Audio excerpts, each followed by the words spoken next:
Okay, today's topic, we're going to talk about grace, the definition of grace. God's glorious grace is defined as God's unmerited favor. That's a common definition in the church. Is this truth or is this tradition? What is the biblical meaning of the word grace? The word grace has two Greek words in the New Testament. However, one of them is only used once. It's used in James 1:11, and it means good stableness or graceful.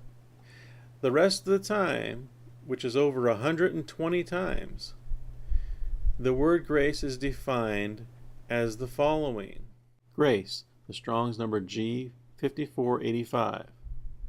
Graciousness in a matter of act, especially divine influence upon one's heart and its reflection in life.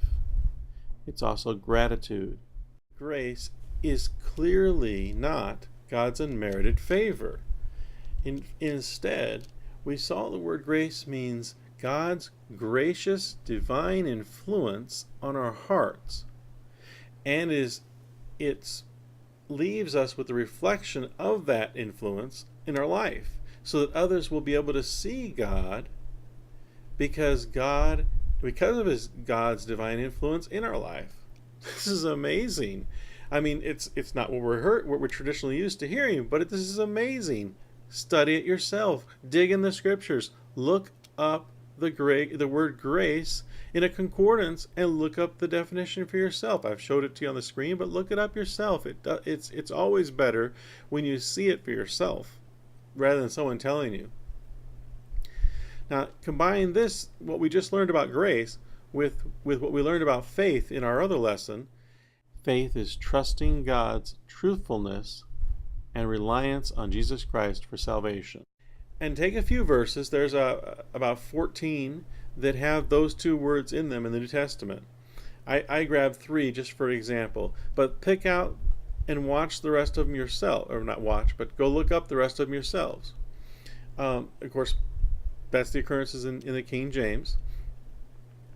And then take those verses and look up and reread the verses with the meaning that we have in them that we just looked up, the grace word, and also the previous session where we talked about faith and the definition of it.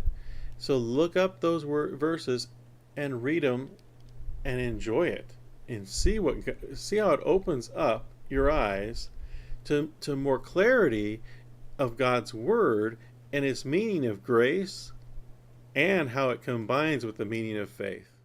Grace is gracious divine influence on our heart and its reflection in our lives. Faith is trusting God's truthfulness and reliance on Jesus Christ for salvation.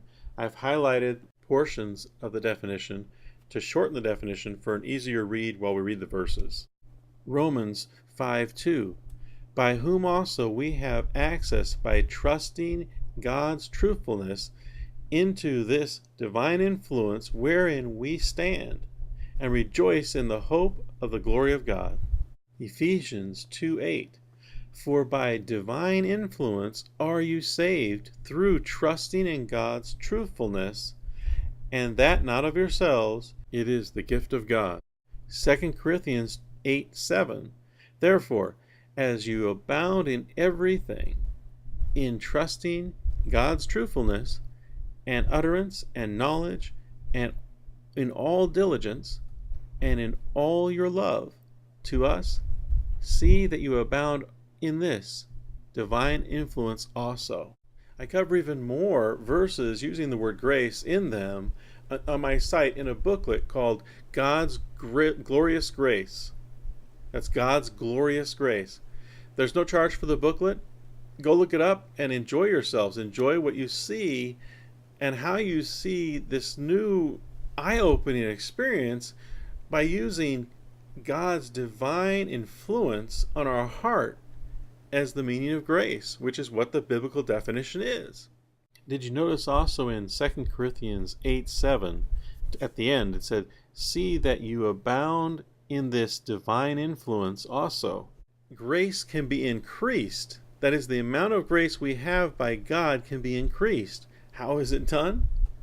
Well, here's one way right here. 1 Peter 5:5. Likewise, you younger, submit yourselves unto the older. Yes, all of you, be in subject one to another, and be clothed with humility, for God resists the proud and gives divine influence to the humble. Are there more ways to do this?